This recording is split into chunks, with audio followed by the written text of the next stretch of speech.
Guys एकदमै bad news छ। यस्तो रुल चेन्ज गरिदिन्छ युकेले, मैले सोचेको पनि थिइनँ। पिएसडब्ल्यू 2 वर्षबाट 1 वर्ष 6 मन्थ गरिदिन लागेको छ र जुन 5 इयरको सेटलमेन्ट रुट भिजा थियो, 5 वर्ष काम गरिसकेपछि आइएलआर आउने, सेटलमेन्ट हुने, त्यो पनि 5 इयरदेखि 10 इयर एक्सटेन्ड गरिदिन लागेको छ। एकदमै नराम्रो लाग्छ। स्टुडेन्टहरू मात्र युके आउने मात्रै कुरा गर्नुहुन्छ, आफ्नो फी चाहिँ हेर्दैन। ठाउँमा म गइरहेको यो कुराहरू नहेरिकन डाइरेक्ट एप्लिकेसन स्टार्ट गरिदिन्छ। Hey guys, welcome back to my another vlog. I hope तपाईँहरू सबैजना एकदमै सन्चै हुनुहुन्छ होला र आजको भ्लगमा फेरि पनि सबैजनालाई स्वागत छ। युके जतिजना तपाईँहरू आउने सोचिरहनु भएको छ, हाम्रो भिडियो चाहिँ हेर्दै गरिरहनु भयो होला। ब्याड न्युज छन् नयाँ स्टुडेन्टहरूको लागि, इभन यता पनि जो स्टुडेन्टहरू स्टडी गरिरहेछ उहाँहरूको लागि पनि ब्याड न्युज छ। आउने जुन सोच भएको स्टुडेन्टहरू छ उहाँहरूको लागि फ्रुटफुल हुन्छ कि हुँदैन, आएर यता स्टडी गर्न सस्टेन गर्न सकिन्छ कि सकिँदैन, I mean in terms of फ्युचरमा बसाइको होस् अथवा स्टडी राम्रोसँग गर्न सकिन्छ कि नै, जबहरू गर्न सकिन्छ कि नै, जबहरू भेटिन्छ कि नै, आफ्नो लाइफ चाहिँ यता स्मुथ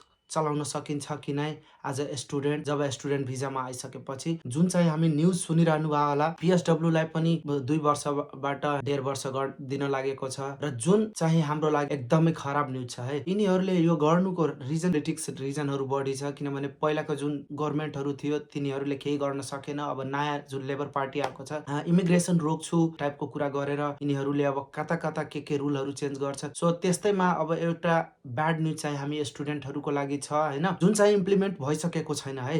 अहिले चाहिँ तपाईँहरू आत्तिनु पर्दैन। अर्को चाहिँ तपाईँको स्टुडेन्टहरू जुन हामीहरू यता बसेर स्टुडेन्ट डिग्री सकेर जब हामी वर्किङ भिजामा जाने गर्थ्यौँ, त्यो वर्किङ भिजा लिइसकेर जब 5 वर्षको जुन रुट हुन्थ्यो, 5 वर्ष काम गरिसकेपछि आइएलआर आउने, इन्डिफिनाइट लिभिङ रिमेन भन्छ त्यसलाई, एउटा सेटलमेन्टको रुट भनौँ न, त्यो पनि रोकेर यिनीहरूले अब 10 वर्ष एक्सटेन्ड गरिदिएको छ, 5 to 10 इयर्सको एक्सटेन्ड गरिदिएको छ।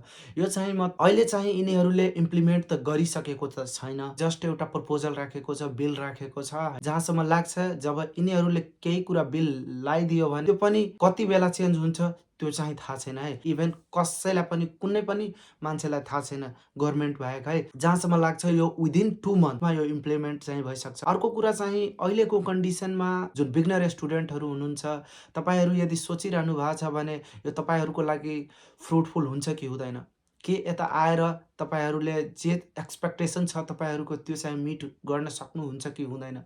र बार बार मैले यो कुराको हरेक टाइम मैले एउटै जवाब दिएको छु कि एटलिस्ट तपाईँहरू केही सिकेर आउनुहोस् हैन। केही सिकेर भन्नुपर्दा जे पाइ त्यही सिकेर नआउनुहोस्, एउटा ड्राइभिङ लाइसेन्स निकालेर सिकेर आउनुहोस् हैन, कारको। र मेन चाहिँ हामी कुरा गर्नुपर्दा यता आएर चाहिँ स्टुडेन्टको लागि राम्रो हुन्छ कि हुँदैन।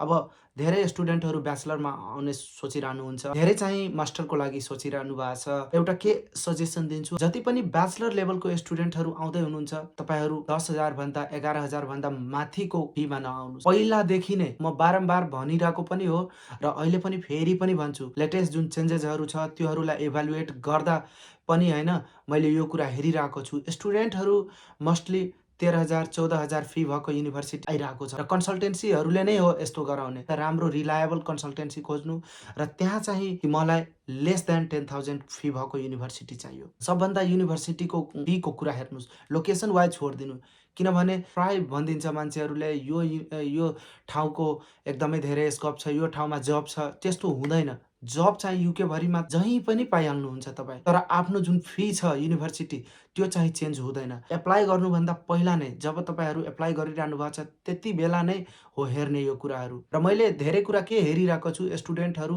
यता छिटोभन्दा छिटो आउन खोज्छ क्या। छिटोभन्दा छिटो आउने नखोज्नु क्या। तपाईँहरू युकेको प्रोसेस गर्न थालिसकेपछि तपाईँको भिजा 100% आउँछ। यता आउनु ठुलो कुरो छैन, यता आएर तपाईँ फी पे गर्न सक्नुहुन्छ कि नै, रुम पे गर्न सक्नुहुन्छ कि नै, आफ्नो खानु बस्नु यता सस्टेन गर्ने जुन कुराहरू छ त्यो चाहिँ गर्न सक्नुहुन्छ कि नै, त्यता ध्यान दिनुपर्छ।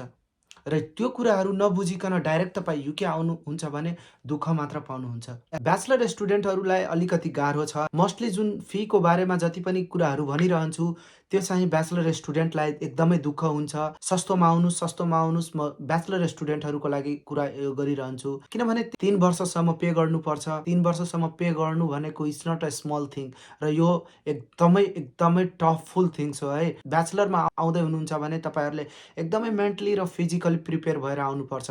अब जस्तै कि मास्टरहरूको लागि त, मास्टर स्टुडेन्टकोहरूको लागि त त्यस्तो खासै मैले स्ट्रगल देख्दिनँ। आई मिन स्ट्रगल छ उहाँहरूको लागि पनि, बट स्ट्रगल कस्तो खालको छ, सेम लाइक ब्याचलर टाइपको छ।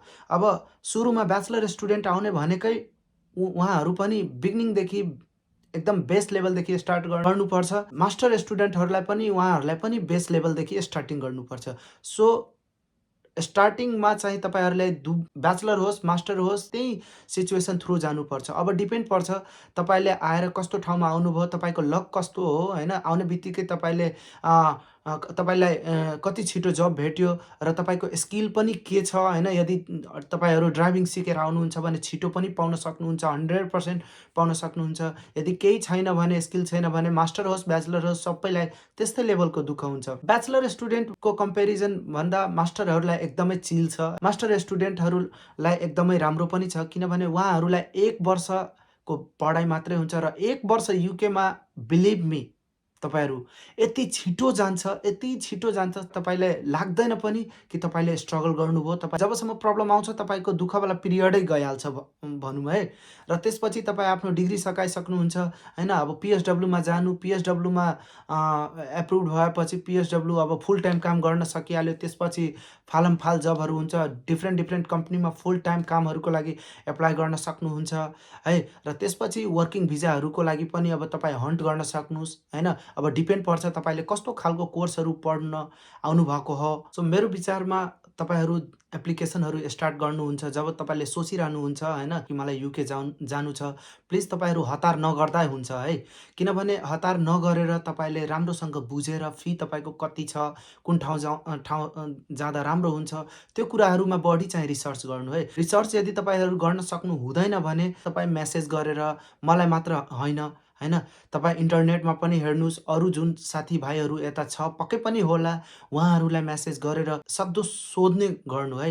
डिपेन्ड पर्छ मान्छेहरूमा पनि, होइन? थुप्रै मान्छे तपाईँलाई डिमोटिभेट पनि गरिदिन सक्छ, नआउनुहोस्। उनीहरूले गएको बाटो अब कस्तो थियो त्यो अनुसारले तपाईँलाई गाइड गर्छ। डिमोटिभेट गर्ने कुराहरू, मोटिभेट गर्ने कुराहरू आफ्नो आफ्नो भइहाल्यो। तपाईँलाई आउनै यदि मन छ भने जुन मैले जति कुरा भने त्यो कुरामा मात्रै रिसर्च गर्नुहोस् र यता चाहिँ तपाईँले आउन सक्नुहुन्छ। अहिले लोकेसन वाइज केही कुरा भन्नुपर्दा म यति मात्र भन्छु कि नयाँ जुन स्टुडेन्टहरू हुनुहुन्छ, तपाईँहरूलाई यदि कोही चिनेको मान्छे छ जुन चाहिँ जेन्युनली हेल्प गरिदिन्छ तपाईँलाई, त्यस्तो मान्छेहरू छ तपाईँहरूलाई भने लन्डनतिर आउँदा हुन्छ।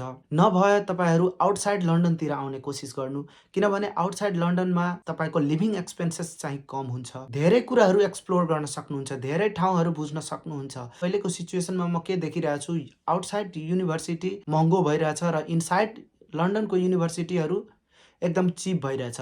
त्यस्तो कन्डिसनमा तपाईँहरूले चिप भएकै युनिभर्सिटीतिर जानु। यो भन्दिनँ कि आउटसाइड म छु, आउटसाइडैतिर आउनुहोस्, किनभने जहाँ सस्तो छ त्यो हेर्नुपर्छ।